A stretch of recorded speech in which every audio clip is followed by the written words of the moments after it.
Hello കൂട്ടുകാരെ, ഇന്ന് നമ്മൾ പറയാൻ പോകുന്നത് മുത്തശ്ശി എന്ന് പറയുന്ന ഒരു സിനിമയുടെ റിവ്യൂ ആണ്. അത് കണ്ട് എനിക്ക് മനസ്സിലായ കാര്യങ്ങളാണ് ഞാൻ നിങ്ങളുമായിട്ട് പങ്കുവയ്ക്കുന്നത്.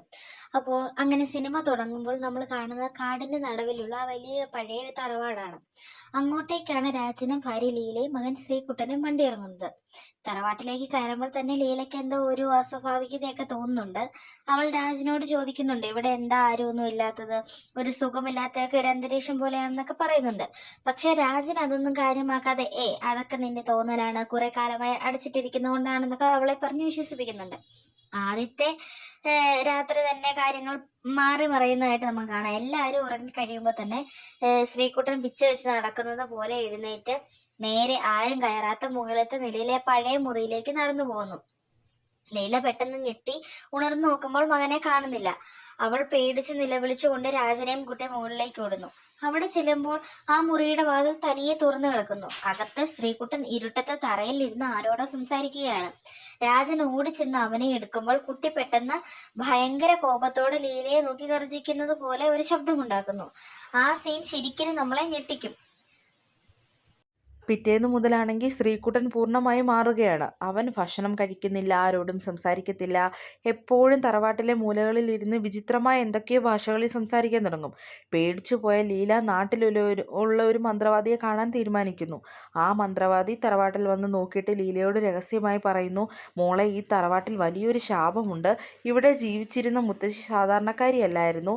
അവർ ദുഷ്ടശക്തികളെ പ്രീതിപ്പെടുത്തുവാൻ സ്വന്തം ചോര വരെ പൂജയ്ക്ക് നൽകിയവളാണ്. ആ മുത്തശ്ശിയുടെ ആത്മാവാണ് ഇപ്പോൾ കുട്ടിയെ പിടികൂടിയിരിക്കുന്നതെന്നൊക്കെ പറയുകയാണ്.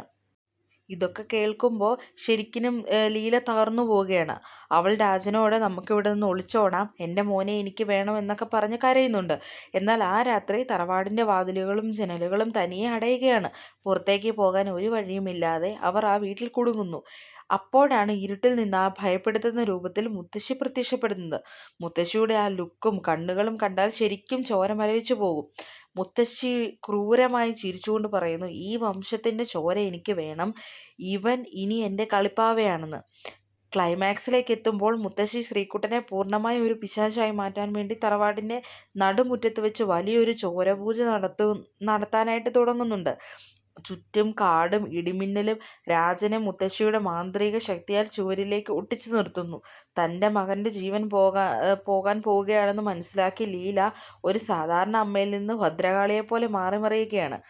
അവൾ ആ പൂജാമുറിയിലുണ്ടായിരുന്ന വിശുദ്ധമായ വാളെടുത്ത് മുത്തശ്ശിയുടെ നേർക്ക് പാഞ്ഞെടുക്കുന്നു. എൻ്റെ മകൻ്റെ മേത്ത് തൊട്ടാൽ നിന്നെ ഞാൻ വെട്ടിപ്പിളർക്കുമെന്ന് ഉറക്കെ വിളിച്ചുകൊണ്ട് അവർ മുത്തശ്ശിയുടെ നെഞ്ചിൽ ആ വാളിറക്കുന്നു. മുത്തശ്ശി വലിയൊരു നിലവിളിയോടെ കത്തി അമരുമ്പോൾ ആ ശാപം തീരുകയാണ്. ശ്രീകുട്ടൻ ബോധം കെട്ട് ലീലയുടെ മടിയിലേക്ക് വീഴുന്നു. പിറ്റേന്ന് രാവിലെ സൂര്യൻ ഉദിക്കുമ്പോൾ ആ തറവാടിന് പുറത്തേക്ക് ലീലയും രാജനും മകനെയും കൊണ്ട് കടന്നു പോകുന്നതായാണ് സിനിമ അവസാനിക്കുന്നത്.